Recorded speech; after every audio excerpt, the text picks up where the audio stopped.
Montgomery Community Media presents Small Business Network, brought to you by Montgomery County Economic Development Corporation. SBN is also sponsored by M&T Bank and Leadership Montgomery.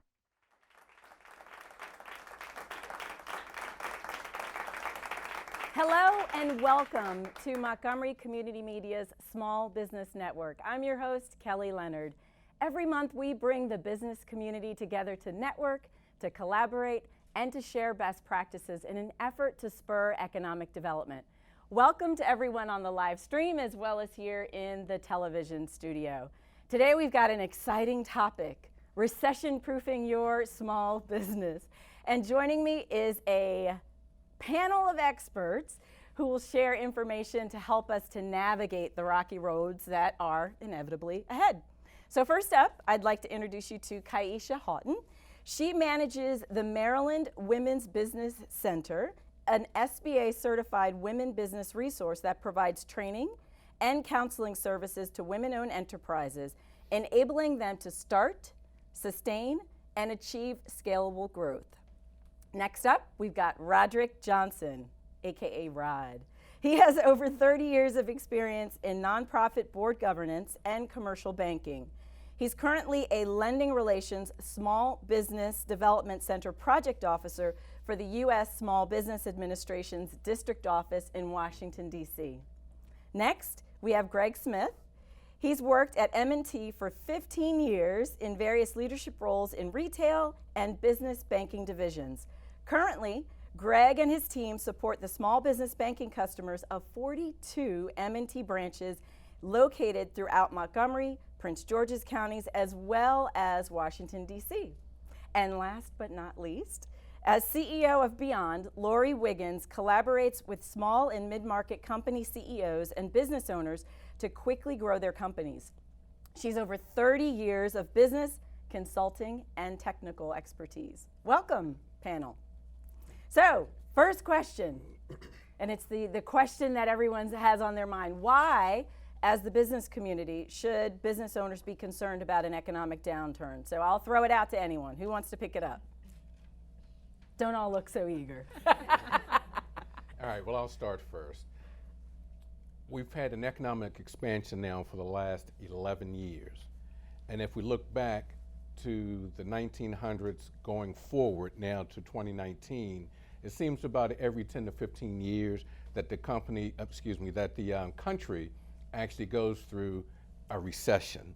And so since we know that ahead of time, then now's the time to start stockpiling cash, minimizing your debt, okay, because we know that a recession will eventually come. Okay. Also, recessions can affect small business more than larger businesses because sometimes they don't have the resources to weather a downturn as well.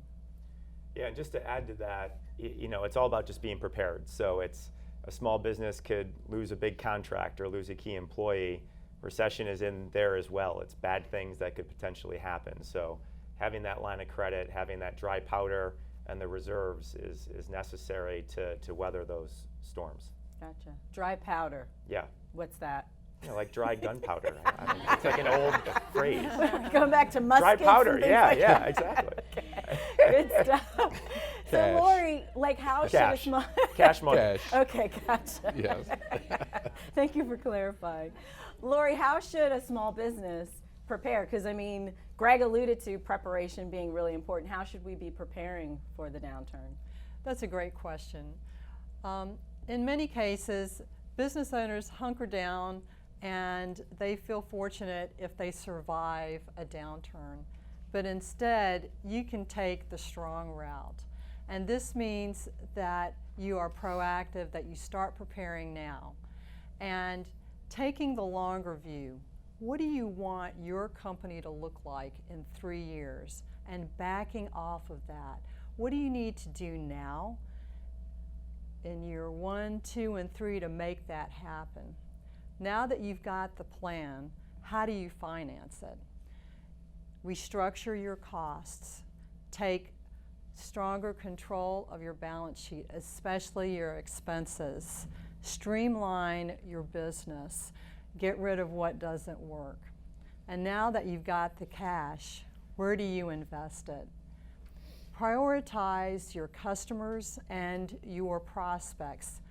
Who do you go after that has the highest likelihood of doing more business with you? Increase your marketing spend and keep investing in improving your customer experience. While your competition is reducing all of these things, you increase. Studies show that not only will your performance be more powerful through the recession, but it catapults you for the recovery afterwards. Nice. Anybody want to add to that? I would add that when you think of trying to be more prepared for what could be coming into the future, it means that you need to do continuous planning.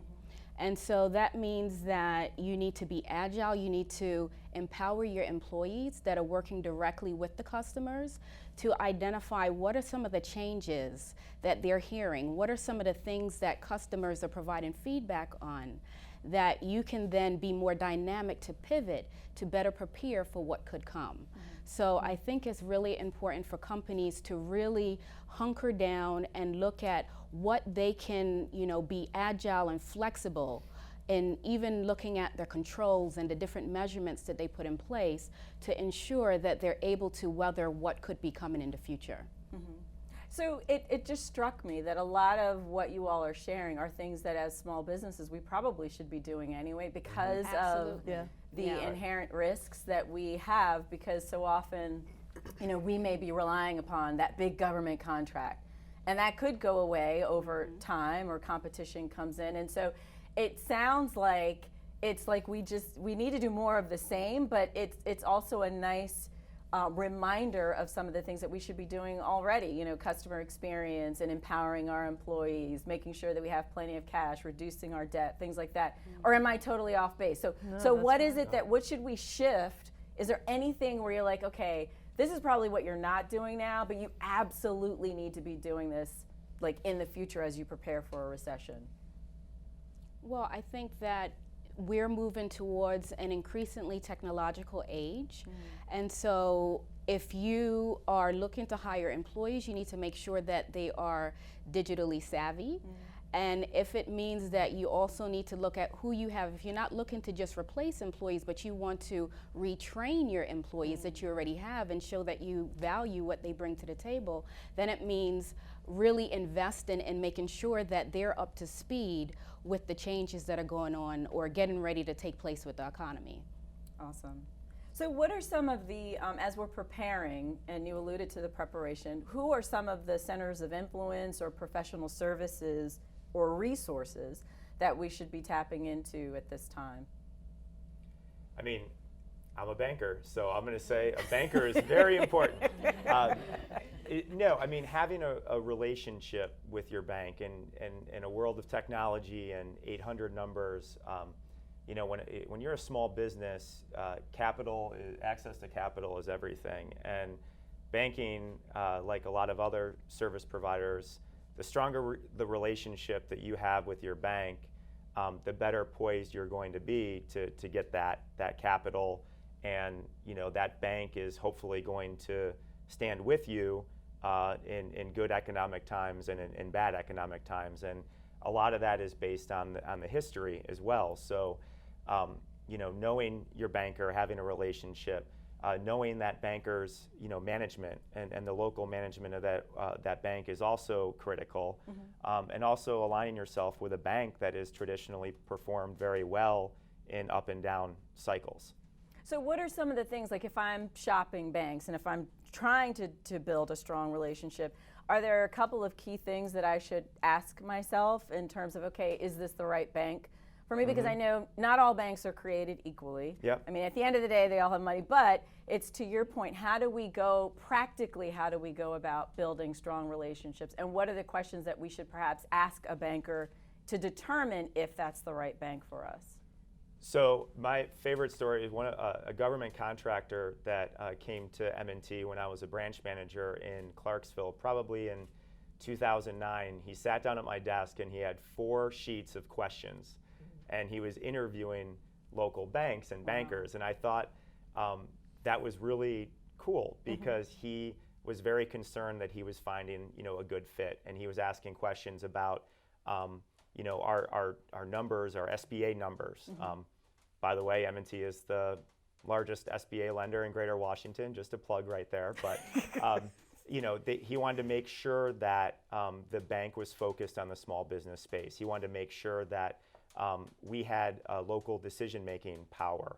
He wanted to make sure that we were involved in the community, and he wanted to make sure that we worked with other businesses like his, and he actually asked for references as well. And I thought that was a really neat thing. So I would encourage everyone to ask their banker for references and make sure that they're familiar with working with other similar businesses. Okay. Now, Rod, Greg made the eloquent but very subtle plug about how M&T. What does SBA do to really help in terms of lending and assisting in business growth? Well, let me go back a minute because he talked about banking, but small business owners actually should have a good CPA, a good banker, and a good attorney. And just like you're interviewing your banker, you should interview the attorney and you should interview the CPA. Not every CPA, let's use government contracting as an example, not every CPA firm specializes in government contracting or nonprofits. So you need to know that going in. Every bank doesn't do government contracting, nonprofit lending, or real estate lending. So you need to know that going in. Another thing to look at is what is their CRA score?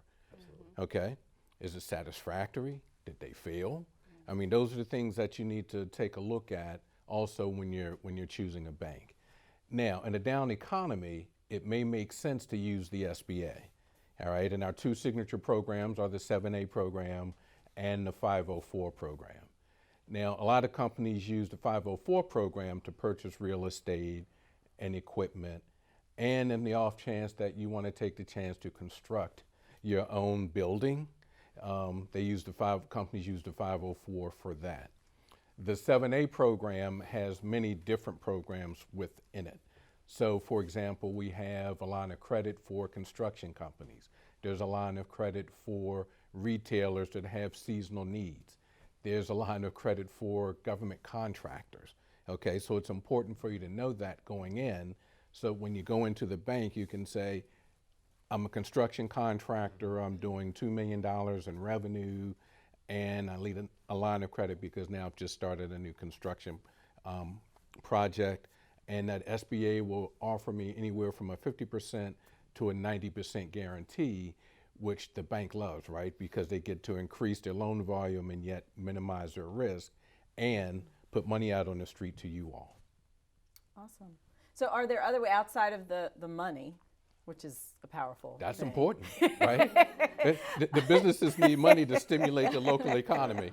But okay. What other way, were you going to say something? I was going to say that, yes, they need the money, but they also need good advisors. And so I think this is where a lot of times businesses, particularly small businesses, miss the mark when they in not recognizing that there are SBA resource partners like the Small Business Development Centers, Women Business Centers, SCORE, VBOX, that are out there that actually do not charge for counseling services.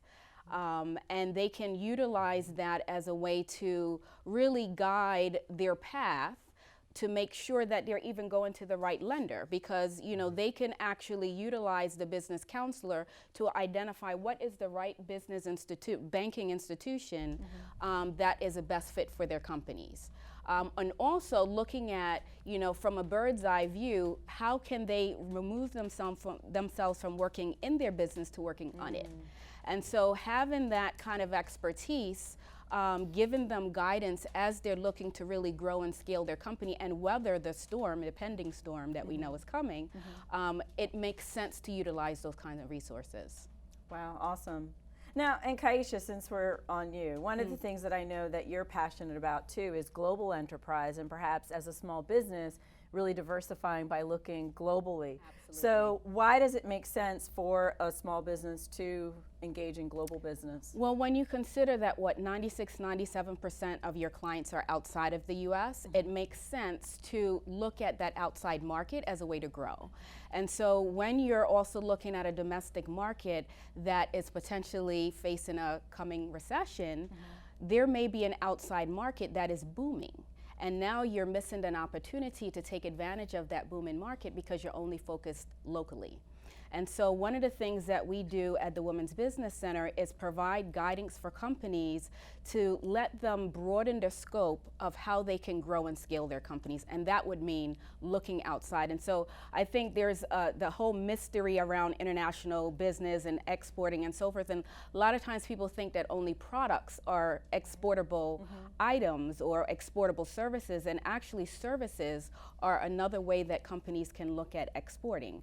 And so one of the things that we'll do is give them the guidance, connect them to the right resources. So you have under the Department of Commerce, the U.S. Export Assistance Center. You have through the Department of Commerce within the state of Maryland. They have an export program, an international program.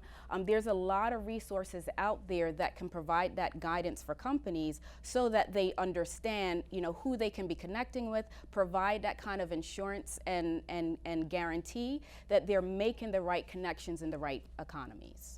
Now, and so that sounds amazing and very glamorous. I'm going global. Yeah. But what are some of the concerns that a small business should have as they're looking to the global market as well? Because then, there's a lot of research that probably needs to get done in terms of the stability of that particular marketplace. Right. So what are some of those chief concerns? One of the things that we hear is, intellectual property issues that could come up. So, you may have proprietary information and you're, getting it, maybe it's a product and you're getting it manufactured overseas. And so now you're concerned about them taking that idea and running with it. So there has to be, controls, there needs to be protections that are put in place. There are organizations, there's agencies out there to provide, that kind of protection, whether it's the Patent and Trade Office or, working with agencies, like I said, USIAC, they have a Gold Key program that can ensure that you're making the right business connections because they do the due diligence research. So there's a lot of ways. I think another thing that people think is, well, I don't speak the language, so why am I going to go into this economy? But there are resources and there's ways you can get around it. And so I think the key thing is really identifying who is out there, what resources are out there that can provide that guidance for me so that I'm not in it alone. Gotcha. Yeah. Okay, awesome. I think to follow up on that, that whatever country that you're doing business in besides the United States, because since you live here, you're familiar with the culture, right. You're familiar with the political situation, as well as where things are at in the economic cycle. But different countries have different cultures. That's right. They have different political situations, as well as their economy may be doing much better or much worse than ours. So all those things are going to affect your business. Right. So when you are thinking about doing business overseas, which again, I agree with you, it's very exciting. You just want to be cognizant of these other factors because they affect how you market in that country, they affect how you sell in that country and who your target audience is. Absolutely. Awesome. Now, for those of you that are in the television studio, the microphone is here, so feel free to make your way if you have a question. Now, since we're on the topic of global, are there particular countries where we have found historically they're the easier entry points? Like if I want to dip my toe in the global pool, are there particular countries that I would consider first perhaps? A lot of people, I think, automatically think of Canada. It's right next door. Right. They speak English. So I think that's a more comfortable option for a lot of people. I think people also think of Mexico, again, right next door. So I think those are the natural kind of markets that people will probably gravitate to.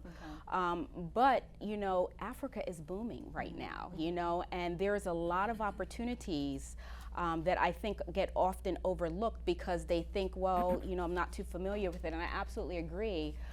with Laurie, that it is a situation where you need to understand the dynamics of the country. There are a lot of things to consider, which is again why I say that you need to tap into the resources that are out there to give you that guidance, so you're not just stepping out there without any background knowledge. And so it means even developing an export strategy. You know, what markets are the appropriate ones to initially look at engaging in?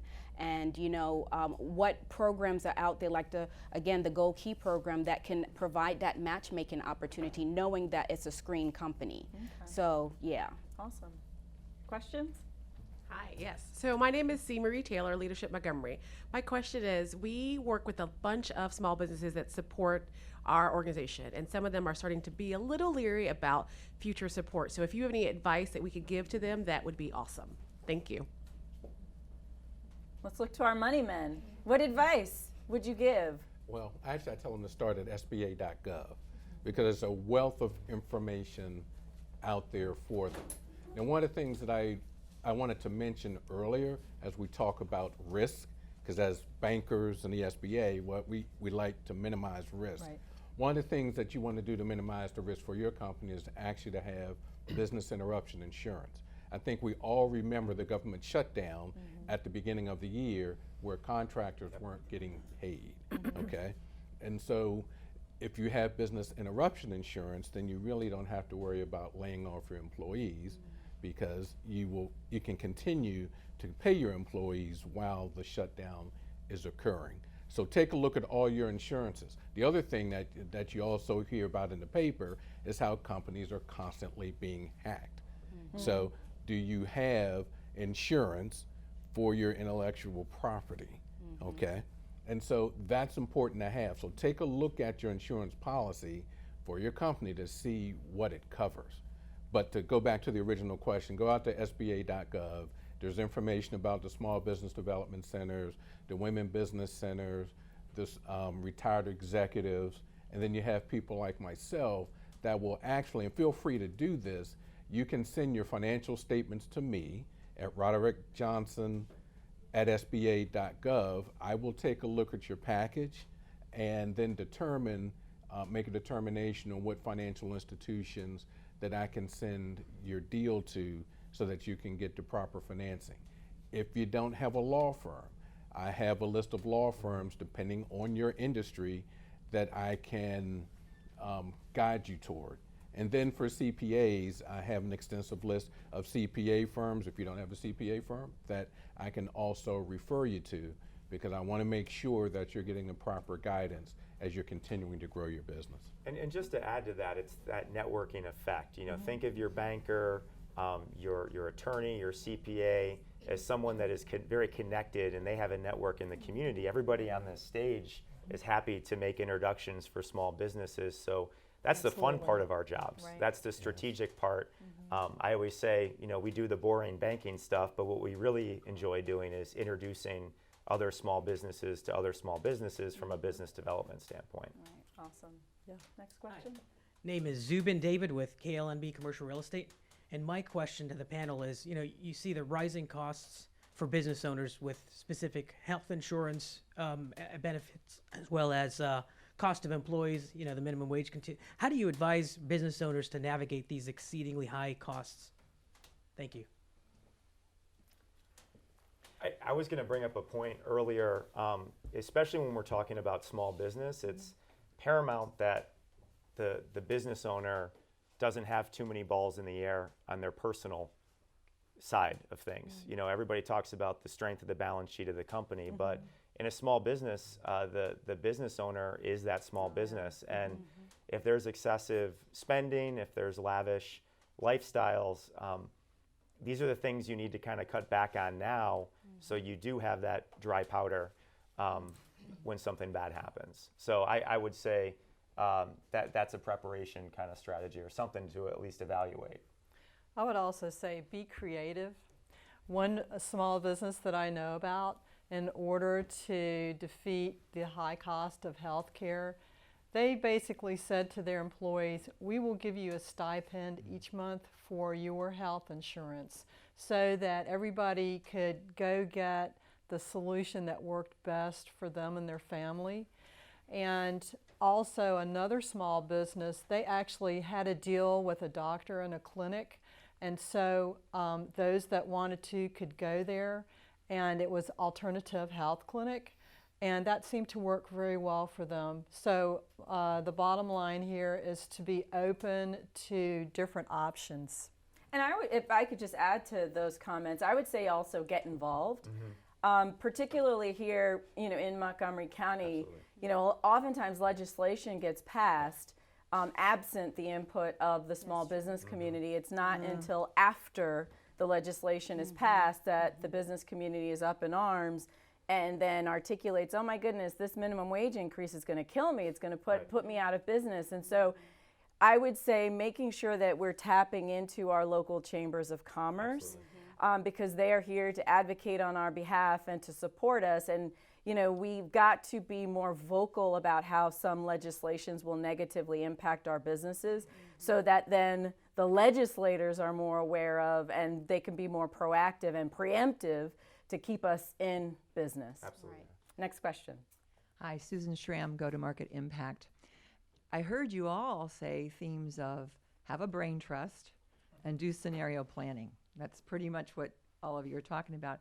The balance between doing that for my current business versus taking the risk of doing something new in a storm cloud environment, how would you guide people the balance between optimizing your current approach versus launching entirely new initiatives?